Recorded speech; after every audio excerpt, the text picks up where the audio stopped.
गुस्सा क्या कुछ कर सकता है ये जयपुर में दिखा। 10 लोग मंदिर में बैठकर चुपचाप पूजा कर रहे थे। कहीं कोई हंगामा नहीं था, किसी के साथ कोई विवाद नहीं था। अचानक नसीब आया और 8 लोगों को चाकू मारा। कल रात से लेकर आज तक जयपुर में जबरदस्त हंगामा हुआ है। नेशनल हाईवे को जाम कर दिया गया, धरने पर लोग बैठ गए। सवाल यह कि नसीब ने मंदिर पर हमला क्यों किया, नसीब का मकसद क्या था, पूरी डिटेल इस रिपोर्ट में देखिए। सबसे पहले नसीब आया। आते ही खीर के बर्तन पर लात मारी।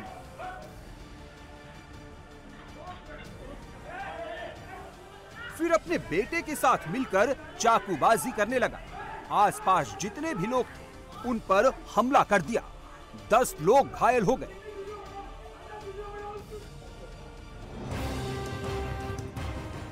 घायल हुए सबके सब आरएसएस के कार्यकर्ता थे।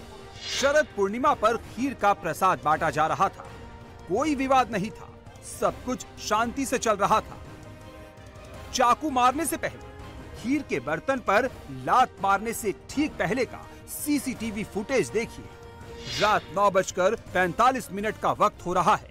मंदिर में जागरण का कार्यक्रम चल रहा है। इसके कुछ देर बाद 9:46 पर मंदिर परिसर में नसीब चौधरी आता है। उसके साथ उसका बेटा भीष्म चौधरी भी होता है। मंदिर में चल रहे जागरण का दोनों विरोध करते हैं, लोगों को धमकी देते हैं। नसीब का मन इतने से भी नहीं भरता। शरद पूर्णिमा की रात बनी खीर के प्रसाद को नसीब लात मारकर गिरा देता है, जिसके बाद जागरण में आए लोग नाराज हो जाते हैं। नसीब के साथ श्रद्धालुओं की बहस होने लगती है। मंदिर परिसर में बैठे लोग नसीब को समझाने की कोशिश करते हैं। खीर के उल्टा पड़े बर्तन को भी सीधा किया जाता है। ऐसा लगता है सब कुछ शांत हो गया। तभी नसीब और उसका बेटा चाकू से हमला कर देता है। सामने जो भी दिखता है उस पर चाकू मारता है।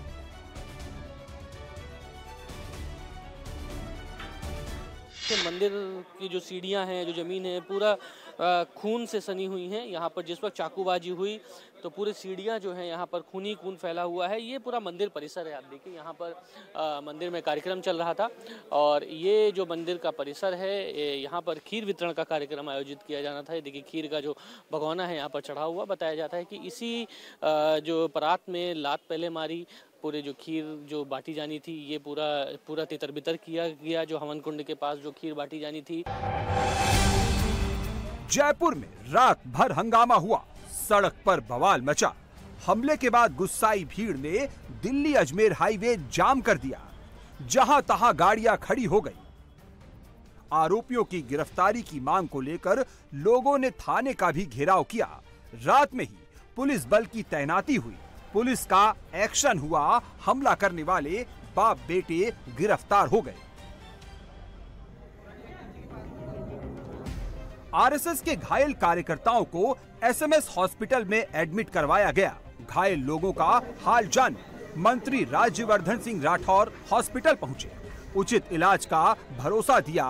आरोपियों पर कार्रवाई की बात कही। कुछ लोग आए, उनको कुछ परेशानी थी कि त्योहार मनाया जा रहा है और झगड़ा हुआ और फिर झगड़े में उन्होंने चाकू वाकू मारे। उन लोगों को तुरंत डिटेन कर लिया गया है। हमारे इस क्षेत्र के अंदर ऐसी कोई भी हरकत बर्दाश्त नहीं करी जाएगी। जो कानून के अंदर रहते हैं केवल उन्हीं का जयकारा होगा। यहाँ पे सीसीटीवी कैमरा है, फुटेज है, बहुत सारे चश्मदीद गवाह हैं, तो कोई नहीं बख्शा जाएगा। कानून के हिसाब से कार्रवाई होगी और सख्त कार्रवाई होगी।